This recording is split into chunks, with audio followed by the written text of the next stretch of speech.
Welcome to South Charlotte Sports Report live on a Wednesday night. Very excited to have the two guests that I have. They're both friends of mine and got big things going on in their life. Let me bring the first one in. It's Jack Curtis, quarterback, RDK High School. How are you doing tonight? I'm doing well, Trip. How are you? Good. Let's talk about what's going on at practice right now. You guys, I guess, are 1 week away from kicking things off. Any scrimmages coming up the next day or two? Yes, sir. We have a scrimmage against Cups tomorrow. We're excited to get going. I'm hoping that's on the turf field at RDK. Yes, sir, it is. Do you guys realize at times how lucky you are to have that turf field? When I'm sure you talk to some of your friends at South Meck and Providence and places like that, those fields are a mess right now, is what I'm understanding. Oh, yeah, we're blessed. When it's raining, we can still throw the ball, and knowing it's a lot less likely to get hurt, it's amazing. Let's talk about that. You say you can throw the ball. So what should we look for in an RDK offense this year? Well, you should look for an offense that's going to set some records. We're going to do a lot of good things here. We got a lot of good players, a lot of playmakers on both sides of the ball. But on offense, we got receivers-wise, we got Josh Johnson, Quentin McCall, Brevin Caldwell, Drew DeSantis. Nate Francis just came back for us. Those guys all can run the ball around and get in the end zone. At running back, we got Christian McCaffrey beast and Brooks Stankovic. And then on the offensive line, we got three returning starters. We got Justin Buteriff, Justin Angulo, and Griffin O'Brien coming back from last year. So you mentioned Brooks. That's someone I know. What an athlete that kid is, huh? Oh, for sure. And you're saying he'll be used more like a Christian McCaffrey for you guys this year? Yes, sir. He'll be spread out. He'll be bouncing around, running the ball, catching the ball, all over the field. Take me over to the defensive side. I mean, I know you're not on that side, but you're facing that side every day. Oh, yeah. It's all our defense is strong this year. We got a really good corner in Jameer Moten and Michael Kepke. And our safeties, we got Joshua Switzer and Jason Angulo. And the backers last year, they were all conference, Stephen Bauer and Travis Collins. Our defensive line has a lot of speed, and they get back to me in the pocket. I'm excited to see what they can do against South Meck. It's so neat to sit here and hear you say so many of those names. You and I go back probably to about 4 years old, T-ball, all-stars, all that kind of good stuff.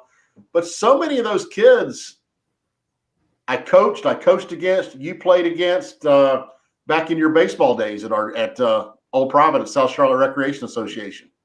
Oh, yeah, Pop Warner, the South Charlotte Patriots we were called. Yeah, we go back a long way. Some of those guys I've known since we were in the fourth grade. Let's talk a little bit. You and I first met each other. I think you were 4. My son would have been 5, playing baseball. Now, you were a pretty good baseball player. What made you turn to football?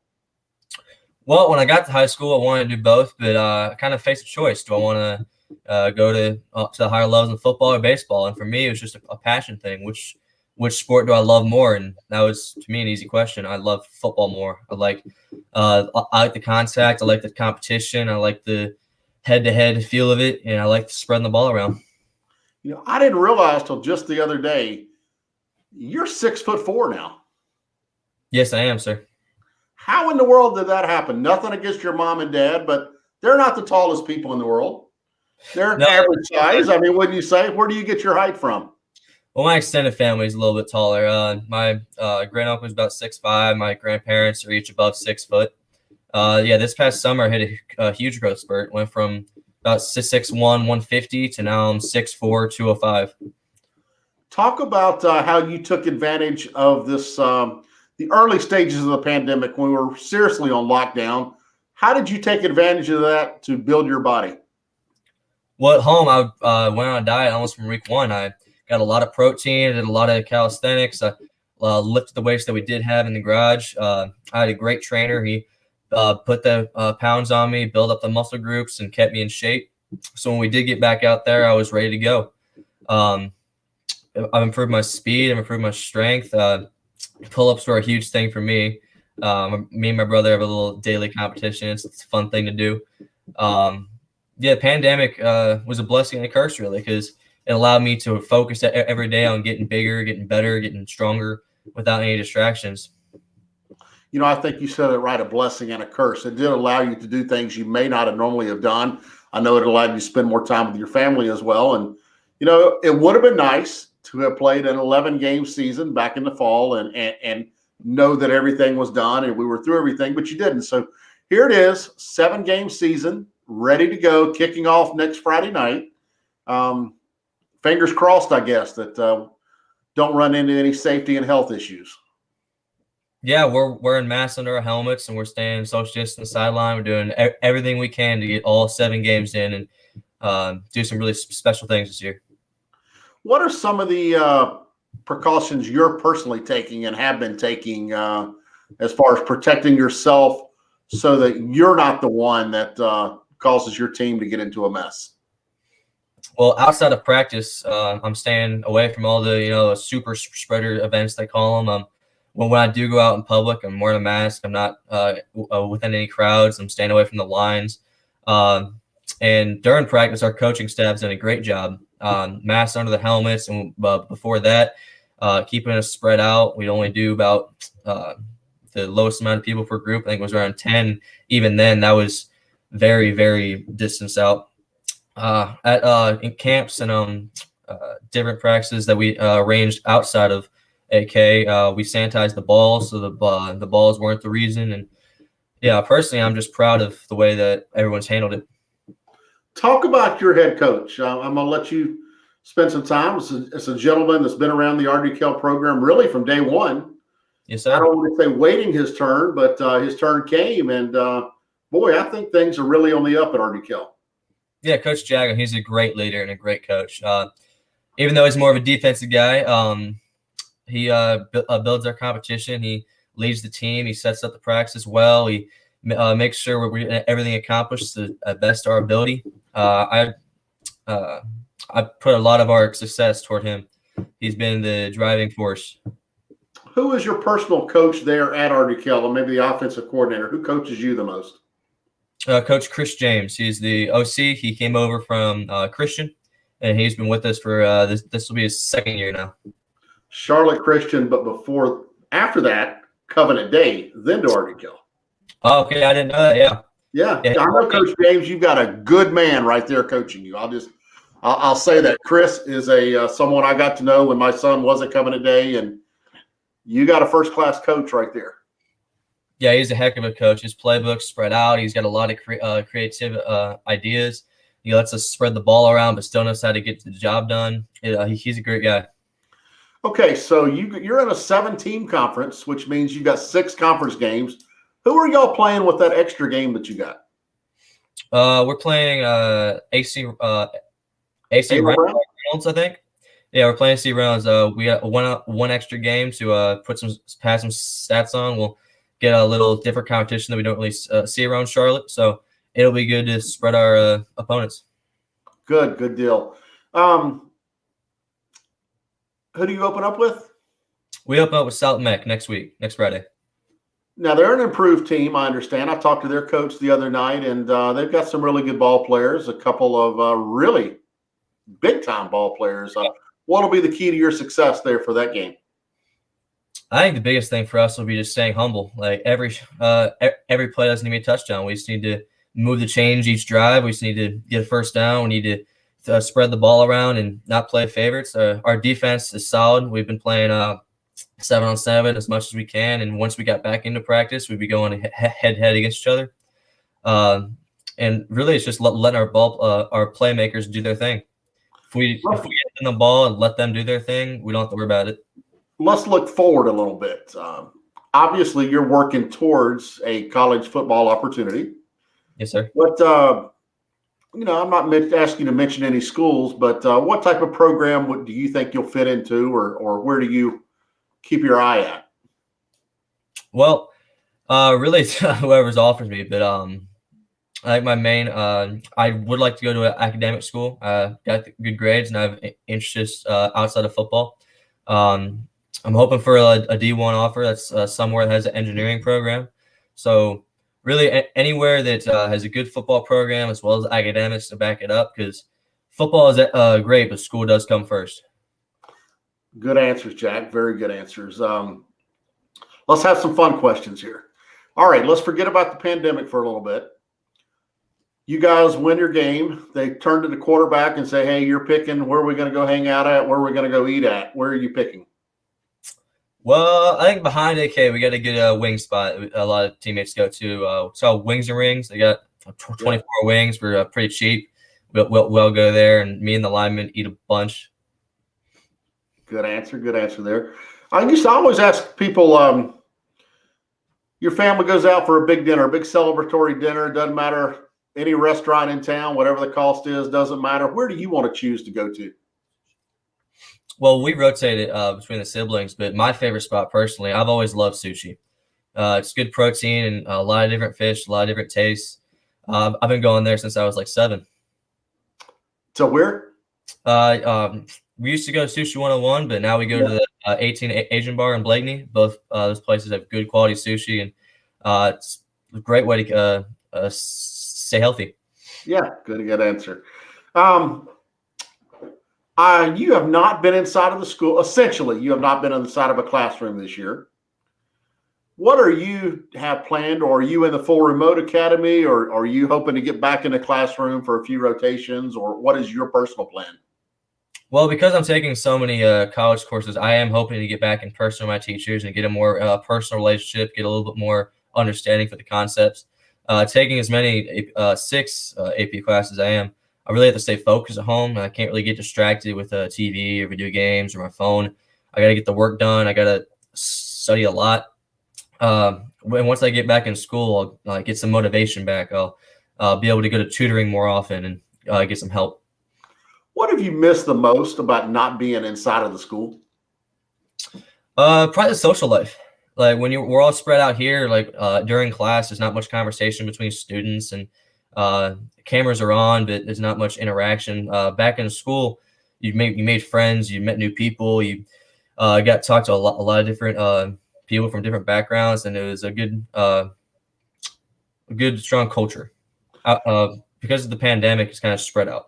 So how is practice run? Are you told kind of a report time now and a report to place? And Yes, I'm sure it's just not as simple as what it was last year. Kind of walk me through, I'm going to guess sometime around 3:00 or so. Kind of walk me through that process now that we're in this pandemic. Yeah, well, school gets out around like 2:45, so coach will schedule practice whenever that is afterwards. He'll give us a reminder, a text, and he'll tell us to be there. And the way it works is, so you have to check in every day with the medical screener. So you have to fill out this form, make sure you have no symptoms. And then a coach or a health worker will take your temperature, so you are confirmed to have no problems with your health. And then we can only be in the locker room to grab our things four at a time, so that we stay spread out. We form a big line. We go in, get our stuff, get dressed, walk out to the field, and get in our stretch lines where we all distance. That way, we limit the interaction. That's interesting.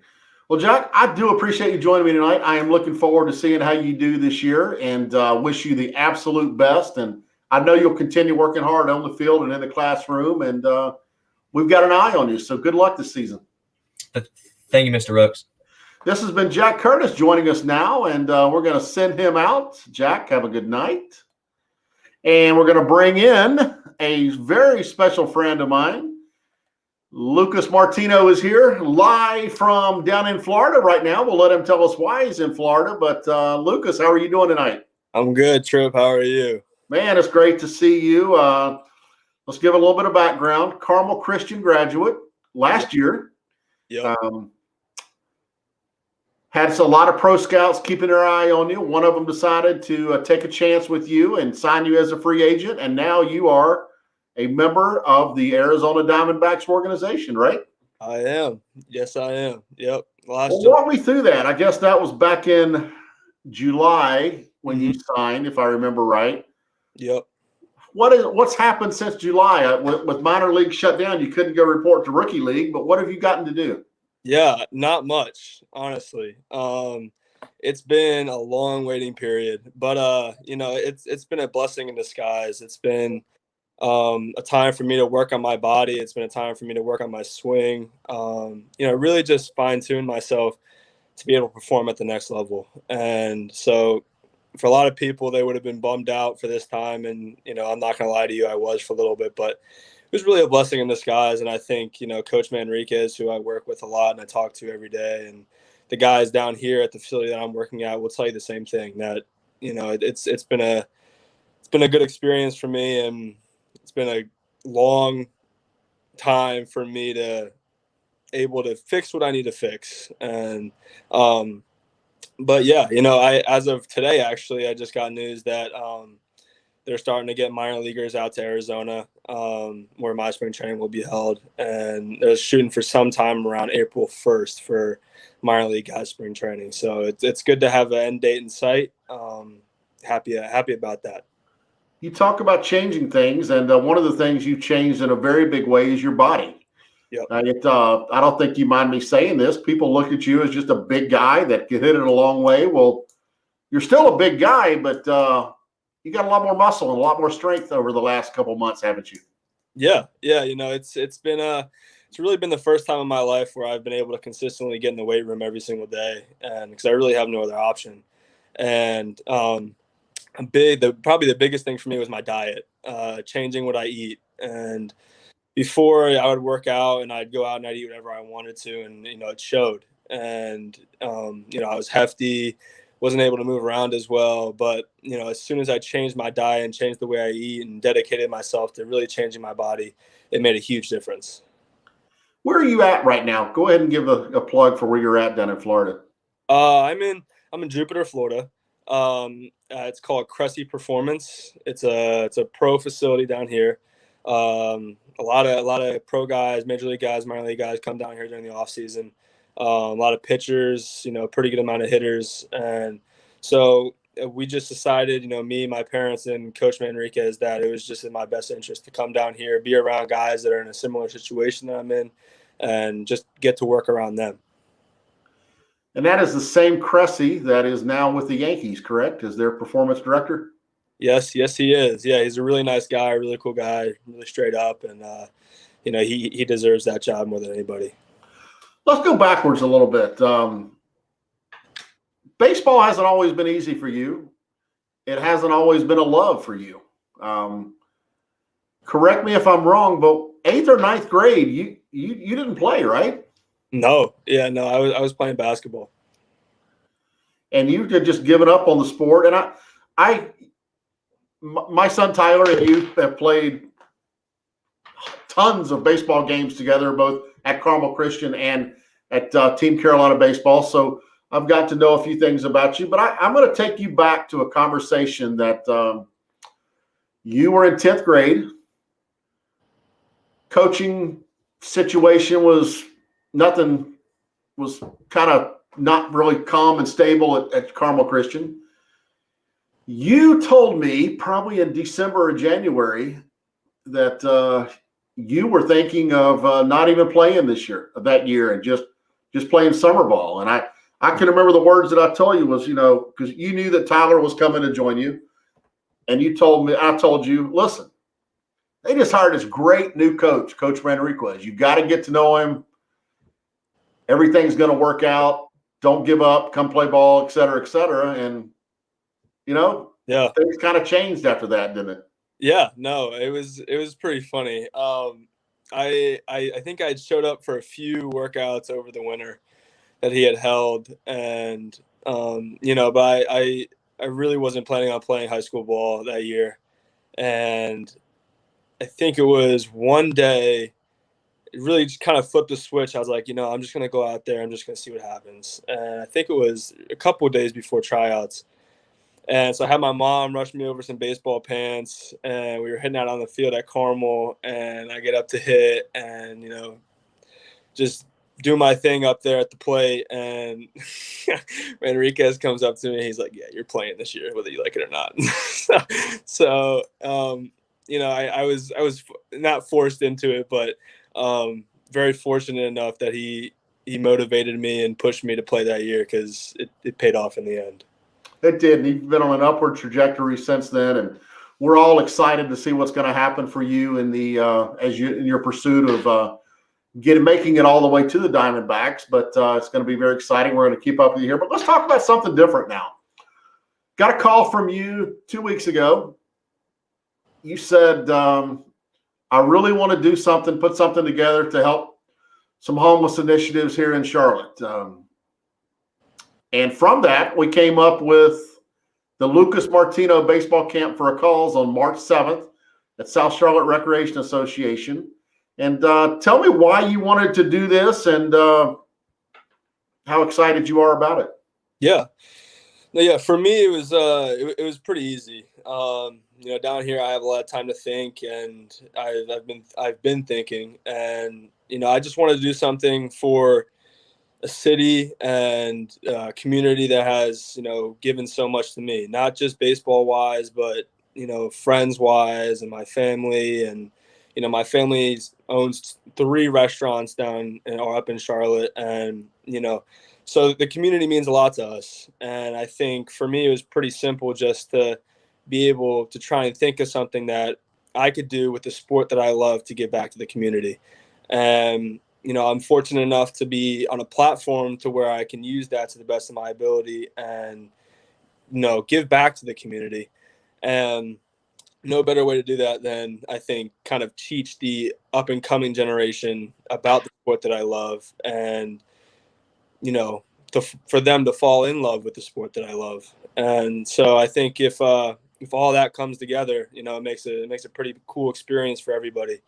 And you were the first phone call, as I told you, and I think we have something special going on here. March 7th, right there, South Charlotte Recreation Association, Old Providence. Folks can register at southcharlottesportscamps.com.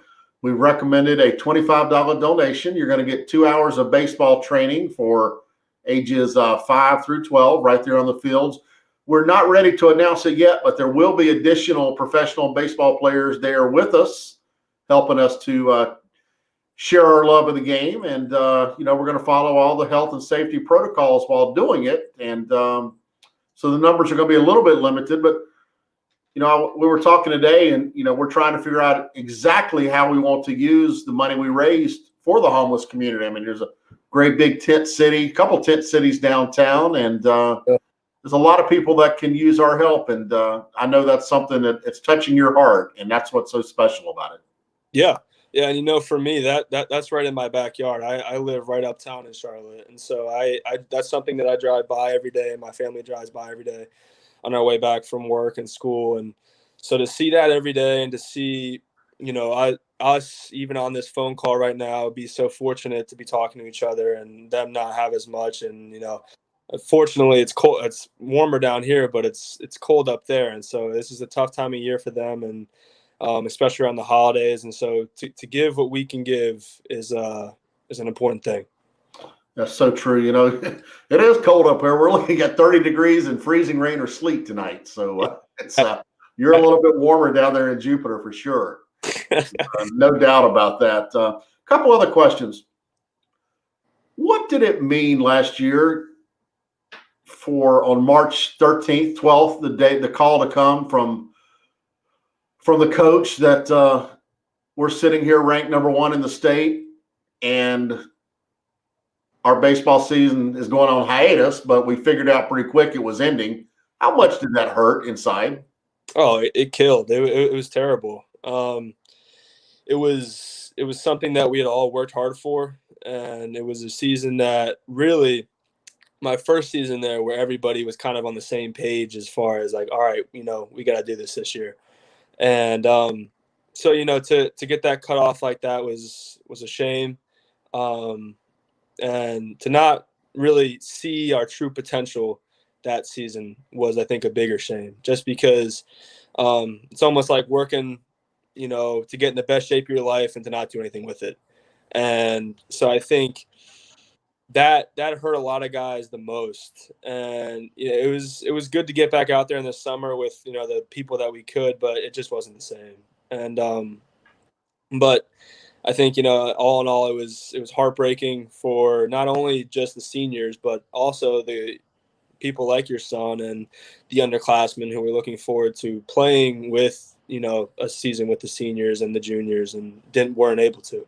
So I think all around, you see a heartbreaking experience for everybody. It really was, and it still hurts. As a dad, it hurts. So I know what it hurts for you. All right, so you're still down in Florida for a couple more weeks. Walk me through what a day is like in Florida for you. Oh man, a day. So I usually wake up around 8, take a shower, and then I eat breakfast, read my Bible a little bit, and then I head to the facility.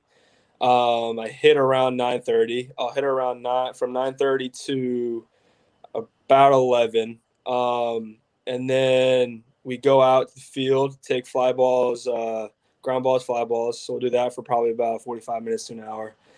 Then I head inside to the gym and I'll lift probably about 2 hours. And that'll take me up to probably around 2:33.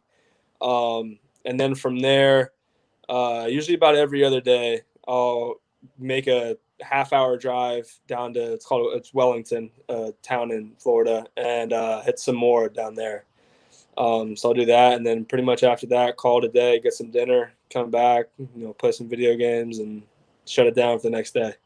What's going on in Wellington? Are you going down there and they have people throwing to you, or what? They actually have a pro batter, so it's Okay. a machine and it throws gas. So just to get on that, just because live ABs are scarce, you got to try and dig them out. And minor league guys should be getting up pretty soon, so that should be a pretty good thing down here. But just to see some velo, just because I haven't really played in the game since the summer, so just to try and stimulate a game as much as possible. Well, Lucas, thank you for joining me. I am as excited as I can be about March 7th, and we're going to present a great event. We're going to raise money for something that's badly needed in this city and continue to build on all the good things going on. Thank you. Yes, I'm very excited. So, Lucas, keep working hard. I'll see you in a couple weeks. We'll be talking quite often, and we both have a checklist of things we got to get done. So I will see you then. It is always my pleasure anytime we can talk or be on the air or anything like that, and I could not be any more excited about seeing where your future goes. You're a special friend to my entire family and a wonderful mentor to my son. So thank you for everything that you've done. Thank you very much, Trip. Always a pleasure. Always love. Take care, Lucas. Thank you. And roll Lucas out and say we had a great night here tonight on South Charlotte Sports Report Live. Some wonderful, incredible news happening on the front of parents being able to come watch your kids play outdoor games. We got something going on in the legislature. We got Lakeshore. We got something going on in the governor's office, and we got a lot of pressure being applied in other places. So I'll continue to keep everyone up to date on that, and I will not give up. I will help our state, county, region find a path to yes. Thanks, everyone, for joining us, and have a great night.